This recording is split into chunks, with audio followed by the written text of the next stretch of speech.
Here we have the different components that are used for meter bridge experiment. This is the meter bridge. You have a 1 meter long wire attached to a scale. So where you have this screw at one end and you have two gaps, as you can see. You have one gap out here and another gap out here on this side. So these are the two gaps where you will connect the two resistors.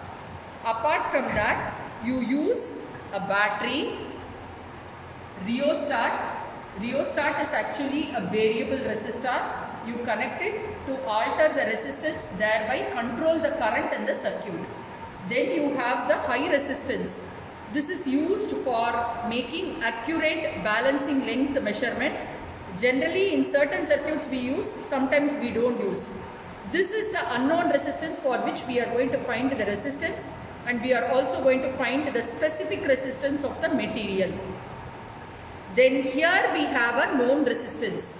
In this, as you can see, this resistance is varied by a scale of 1. So when you turn the knob through one reading, you have increased the resistance by 1 ohm. Again when you change it, another 1 ohm. Here it is 10 ohms. So when you change this knob to the next position, it is 10 ohms. Then 20 ohms. Here it is indicated as 2. It refers to 20 ohms because it is written as into 10. Then we have the jockey. This is the jockey. As we said in the class, it will look like a pin. This is the jockey which is kept on the wire to measure the balancing length. That's it.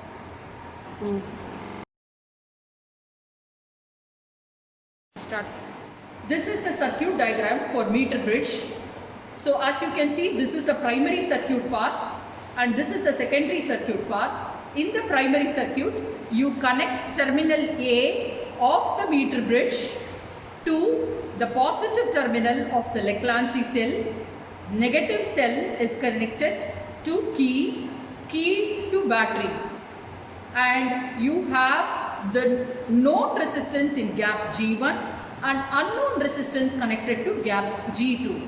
Then in the middle you have the galvanometer, high resistance, and jockey, and the position where the galvanometer shows 0 deflection is measured from A to J as L1 and J to B as L2. After that you interchange the two resistance and measure L4 and L3 respectively.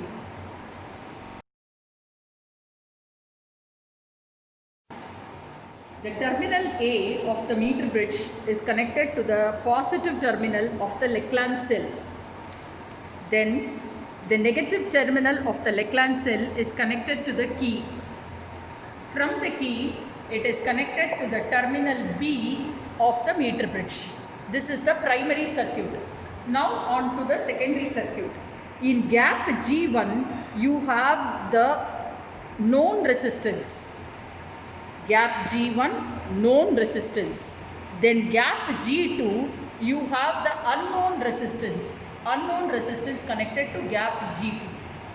At the center, you have connected the galvanometer. High resistance is not connected here. Then on to the jockey. This is the circuit connection. Positive terminal of the battery to terminal A of the meter bridge. Negative terminal of the battery or the Leclanché cell to key to terminal B. Gap G1, you have the known resistance. Gap G2, unknown resistance. And at the center, you have the galvanometer, high resistance, and the jockey. We have connected the circuit. Let us now check if the connections are right. The procedure to check whether the circuit is correct or not is to keep the jockey near terminal A.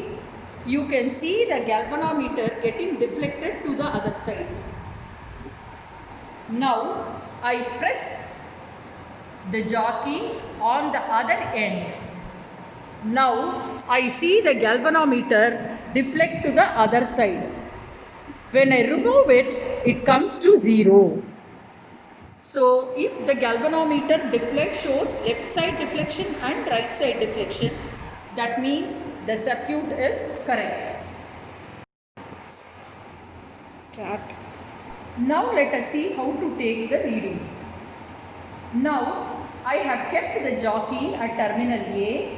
My galvanometer is showing deflection, deflection to one side. Now I gradually move it on the length of the wire without losing contact.